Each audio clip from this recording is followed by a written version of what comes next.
চুরির স্বর্ণালঙ্কার বিক্রি করতে এসে গ্রেপ্তার কুখ্যাত চোর। স্বর্ণ এবং রূপোর জিনিস চুরি করে বিক্রি করতে এসে পুলিশের হাতে গ্রেপ্তার হলো কৃষ্ণ দাস নামে এক কুখ্যাত চোর।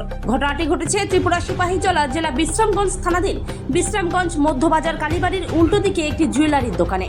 পূর্ব নলছর বড়মুড়া এলাকার কৃষ্ণ দাস নামে এক কুখ্যাত চোর স্বর্ণের শাখার পাত, স্বর্ণের কানের দুল এবং স্বর্ণের কয়েক টুকরো এবং রূপোর তৈরি নূপুর, ব্রেসলেট, গলার চেন বিক্রি করতে আসে বিশ্রামগঞ্জ একটি জুয়েলার্সের মালিক লিটন বণিকের কাছে। তাকে দেখেই জুয়েলারি দোকানের মালিক লিটন বণিকের সন্দেহ হয়। একসাথে অনেকগুলি স্বর্ণের জিনিস এবং রূপোর জিনিস বিক্রি করতে এসে কুখ্যাত চোর জুয়েলারি দোকানের মালিককে বলে তাকে 4,000 টাকা দিলেই হবে।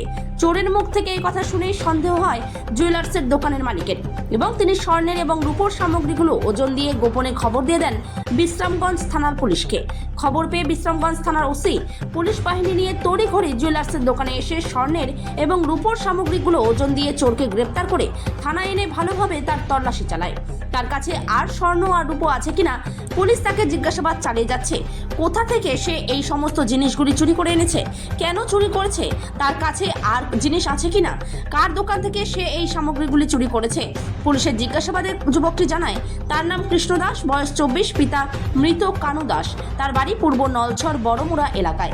সে এই জিনিসগুলো নলছর বাজারের জয়ন্ত লস্করের জুয়েলারি দোকান থেকে চুরি করে বিশ্রামগঞ্জ বাজারে বিক্রি করার জন্য এসেছিল। বিশ্রামগঞ্জ থানার ওসি মেলাঘর থানা এবং নলছর বাজার ব্যবসায়ীর সঙ্গে কথা বলে বিষয়টি জানায় এবং যুবকের ছবি তাদেরকে পাঠায় চোরকে শনাক্ত করার জন্য। চুরির স্বর্ণের সামগ্রীগুলোর ওজন 10.850 মিলিগ্রাম এবং রূপোর সামগ্রীগুলোর ওজন 129 গ্রাম। এই সমস্ত সামগ্রীগুলোর দাম আনুমানিক 1 লক্ষ টাকার উপরে হবে বলে জানিয়েছেন বিশ্রামগঞ্জ থানার ওসি সুবিমল দেবনাথ। এই ঘটনায় বিশ্রামগঞ্জ বাজারের সমস্ত জুয়েলারি ব্যবসায়ীদের মধ্যে আতঙ্ক ছড়িয়ে পড়েছে। আধা ঘন্টা আগে অনুমান বিশ্রামগঞ্জের কালীবাড়ি আছে, ওখানে একটা এসবি জুয়েলারি বলে একটা দোকান আছে। ওই দোকানের মালিক লিটন বণিক আমাদেরকে ফোন করে জানায় যে একটা 26 বছর একটা ছেলে ওনার দোকানে কিছু স্বর্ণ এবং রূপা বিক্রি করতেছে। তো উনি সন্দেহ হয়, পুলিশকে খবর দেয়। তো আমরা ওখানে যাই, গিয়ে আমরা কৃষ্ণ দাস, বয়স 25, বাবার নাম লেট কানু দাস, বাড়ি হচ্ছে নলছর, পূর্ব নলছর।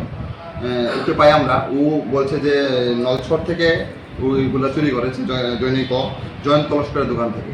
তো আমরা আপাতত ইনকোয়ারি করছি। এখানে আমরা মোট 10 গ্রাম এবং 10.85 গ্রাম গোল্ড পেয়েছি এবং সিলভার পেয়েছি 129 গ্রাম পুরো পজিশন থেকে পাওয়া গেছে। আমরা নলছড়ে এবং মেলাঘর থানাতে অলরেডি জানিয়েছি। রূপা হচ্ছে 129 গ্রাম, 1 লাখ টাকার উপর হবে। এটা আমরা ও যে কথা বলেছে জয়ন্ত লস্করের দোকান থেকে চুরি করেছে। তো আমরা এটা ভেরিফাই করছি। আমি অলরেডি মেলাঘর থানাতে জানিয়েছি, তারা ভেরিফাই করছে।